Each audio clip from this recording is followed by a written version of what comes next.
Keberhasilan luar biasa perlawanan Palestina berhasil pukul mundur para tentara Zionis dari Tulkarem.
Perlawanan Palestina terus menghadapi pasukan pendudukan Israel yang melancarkan agresi berskala luas terhadap Tulkarem, tepi barat yang diduduki, sebelum akhirnya para pejuang dengan tembakannya membuat tentara Zionis mundur dari wilayah tersebut.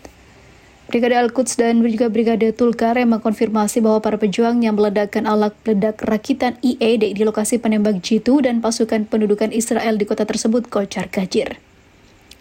Demikian pula Brigade Al-Qassam di Tulkarem mengumumkan bahwa mereka menargetkan bulldozer militer D9 Zionis dengan alat peledak Sankor 5 dan juga merilis rekaman momen serangan tersebut. Dalam konteks yang sama, Brigade Asy-Syuhada Al-Aqsa di Tulkarem mengatakan para pejuangnya terlibat dalam konfrontasi sengit dengan pasukan pendudukan di beberapa wilayah kamp pengungsi Tulkarem. Selain itu, Brigade Abu Ali Mustafa Sayap Militer Front Populer untuk Pembebasan Palestina di Tulkarem mengkonfirmasi bahwa para pejuangnya menargetkan kendaraan militer Zionis Israel di kota itu dengan beberapa alat peledak dan juga terlibat dalam konfrontasi sengit dengan pasukan pendudukan di beberapa daerah. Pasukan Al-Ashfi Sifa di Tulkarem juga mengatakan bahwa para pejuangnya menargetkan pasukan pendudukan Israel yang menyerbu di kota dan juga kamp tersebut dengan alat peledak Asef yang menyebabkan serangan langsung pada pusat senjata Zionis dan juga para tentaranya. Sebelumnya, Israel menyerang dengan pesawat nirawak di kamp pengungsi Tulkarem yang telah menewaskan 5 warga Palestina. Maka dari itu, para pejuang dan perlawanan Palestina memberikan balasan dan memukul telak para tentara Zionis.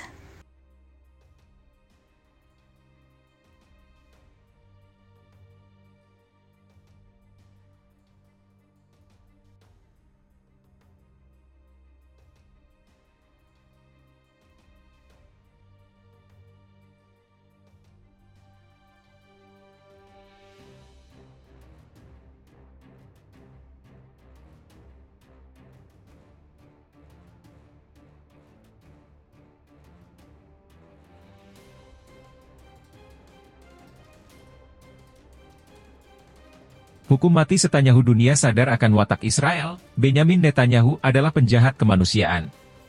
Partai Keadilan Sejahtera, PKS, menyambut baik keputusan terkait dengan konflik antara Israel, Palestina dari Mahkamah Internasional atau International Court of Justice, ICJ. Pihaknya sepakat bahwa agresi negara tersebut merupakan suatu hal yang ilegal dan perlu diakhiri oleh dunia. Ketua fraksi PKS DPR RI, Jazuli Juwaini mengatakan bahwa keputusan ini merupakan tanda bahwa dunia mulai sadar akan kekejaman yang dilakukan oleh Israel. Kita menyambut baik keputusan Mahkamah Internasional atau International Court of Justice ini.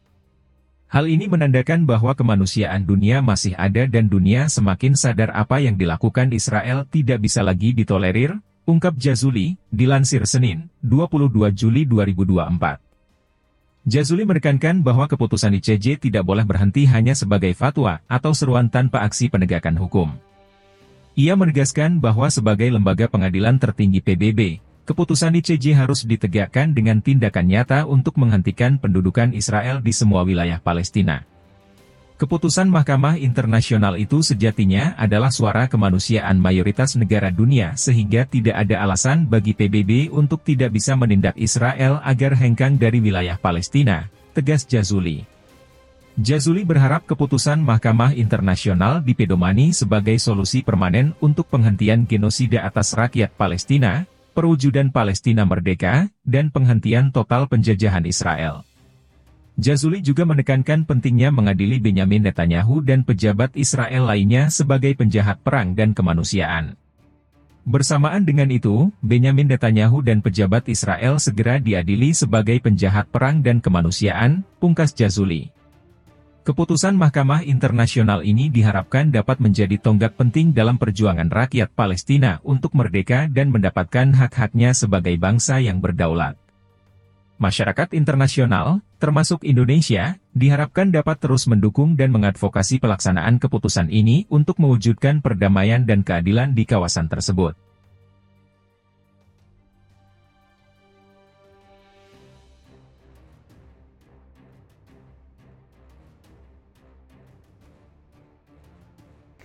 Pasukan Al-Ashfi Shifa di Tulkarem juga mengatakan bahwa para pejuangnya menargetkan pasukan pendudukan Israel yang menyerbu di kota dan juga camp tersebut dengan alat peledak Asef yang menyebabkan serangan langsung pada pusat senjata Zionis dan juga para tentaranya.